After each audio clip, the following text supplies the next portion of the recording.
It's been nearly a year since Russia shocked the world by launching an illegal invasion of Ukraine. While Britain was quick to come to the defence of the Ukrainian people, as Nigel Farage was saying just a moment ago, offering up weapons and even homes. A recent YouGov poll, though, suggests support from the UK is waning. Only a quarter of Brits believe we should be a leaguered nation more support. We're joined now by leader of the Heritage Party, David Curtin, and the military historian, Peter Caddick Adams. Thank you both indeed for joining us. David, if I could start with you. Look, you know, Ukraine was a sovereign nation. It was attacked and invaded illegally by a dictator who rules the end of the Soviet Union. Surely those of us who believe in the rule of law and international stability should be doing everything we can to make sure that Ukraine prevails, shouldn't we?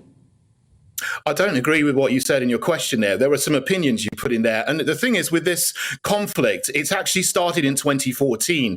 We had the Minsk agreements where there was an agreement between NATO powers and Russia and Ukraine to give Crimea autonomy and to give the Russian-speaking people in the Donbass autonomy as well. But those agreements are broken. And what you have is the Ukrainian regime, the Poroshenko and then the Zelensky regime afterwards, have been bombing and shelling ethnic Russians in the Donbass area for 8 years, with 14,000 people at least being killed. And so I think what's happened there is that Putin has basically gone in what he calls a special military operation in order to try to protect the lives of Russian people in the Donbass, because Western governments in NATO were actively arming the Ukrainian government, which actually is filled with real Nazi battalions like the Azov battalion and the Right Sector and so on. So it's not quite as how you laid out in your question. And the thing is, I think people in this country are completely fed up of it, because it's got really nothing to do with the lives of ordinary people in the UK, and are fed up of the government, in power in London, sending billions and billions of pounds of money and weapons to Ukraine when actually energy prices are going up here. Life is tough here. And we want the government to be concerned about what's happening in this country and not prolonging and escalating a conflict in Ukraine, which could get out of hand. And we don't want that to happen. Let's bring Peter in. So, Peter, what do you make of what David's just said? I mean, look, you know, he's clearly not alone, as we pointed out from that YouGov poll. So, what would you say to him and people who agree with him? Well, the YouGov poll, for a start, sort of suggests that people don't want any more aid to go to Ukraine, or less. But no one was objecting to the aid that has already been sent. And I think that's a really important red line to draw in the sand. So people aren't objecting per se to the support that the United Kingdom has given to Ukraine. It's where we go from here. And clearly tanks are perceived as a great game changer. Now, I'm really puzzled by David's sort of point of view, because it's completely contrary to the facts as I know them. And, I've been to Ukraine. I suspect David may not have done. But even if he has, I mean, there are three different ways you can look at this. The first is a traditional pacifist Quaker point of view of being anti-military, anti-supporting anything. And I would respect that. The second is an isolationist point of view. This has nothing to do with the United Kingdom. And therefore, we shouldn't have anything to do with nasty foreign wars. And, that's a position that the Republican Party in the United States are grappling with. And certainly there are people in the United Kingdom who support that point of view. The third is to believe what Russia is saying. The Kremlin arguments, the Putin suggestion that this is all the West's fault, that really Russia is very nice and they haven't invaded in 2014. And this is a NATO Western conspiracy to do the Russians down. I can't quite understand where David's point of view is. It seems to be hovering between isolationism or being pro-Russia. Peter, there's no... Yeah. Can you understand, though, if the British public is getting wary, if they're looking at how long is it going to go on, what are the financial impacts going to be to the country? We've got the cost of living here, we've got many issues here, and that support could be waning. What would you say to them? Okay, so that's a very good point. And clearly, the impact of life at home makes a huge difference to our perception of how we help people overseas. But there's a moral point of view here which just hasn't been examined, which is when you see oppression overseas, how much do you reach out and try and help? And we've been doing that financially. I mean, I could respond by saying, well, we've got all these tanks in the United Kingdom that aren't doing anything that we've already paid for.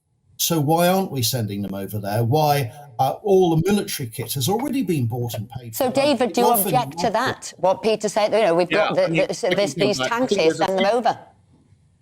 Yeah, I think there's a few things that Peter said that I would disagree with. And first of all, that the idea that nobody disagreed with the government mainstream line on this from the very beginning. There were a lot of people like me who were calling for negotiation and de-escalation from the very beginning.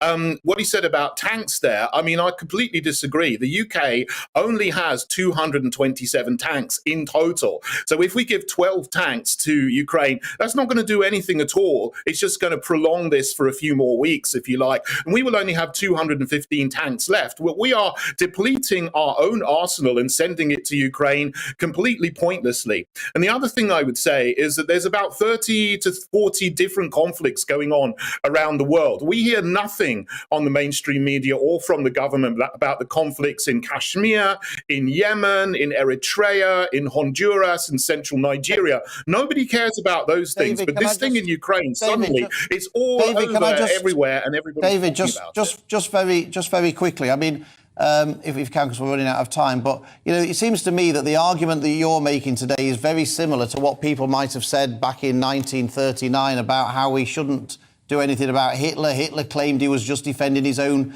Germanic people, and that it was a rather defensive thing, and that appeasement doesn't work with these people, does it? Surely we should learn from history that if you just appease these people and show that you're not going to do anything, they'll just keep going and going and going. Aren't you sort of making an argument that the same argument would have made for not going to war with Hitler? No, I completely disagree with that. And some people have said that, this is the kind of thing. If you don't agree with the government, if you don't agree with the mainstream line, then you're accused of being like Hitler or being Putin's puppet or something. I mean, these are just smears that people throw out, which rather than engaging in the argument that we shouldn't be sending money and weapons to Ukraine, which actually is infested with Nazis who fly swastikas and who wear the Wolfsangel, the double SS, on their uniform. So actually, we are funding Nazis and Nazi battalions in Ukraine. So it's exactly the opposite of what you said in your question. David, we'll have to bring it to an end here. I could see Peter there shaking violently disagreeing with what you were saying. Vigorously. So we'll thank you both for that. But we will carry on the debate in the studio because we are a station that allows people to say different points of view and people can come to that conclusion. I don't know, Louise, what did you think there about whether it was appeasement, whether it was just we're not hearing all the facts?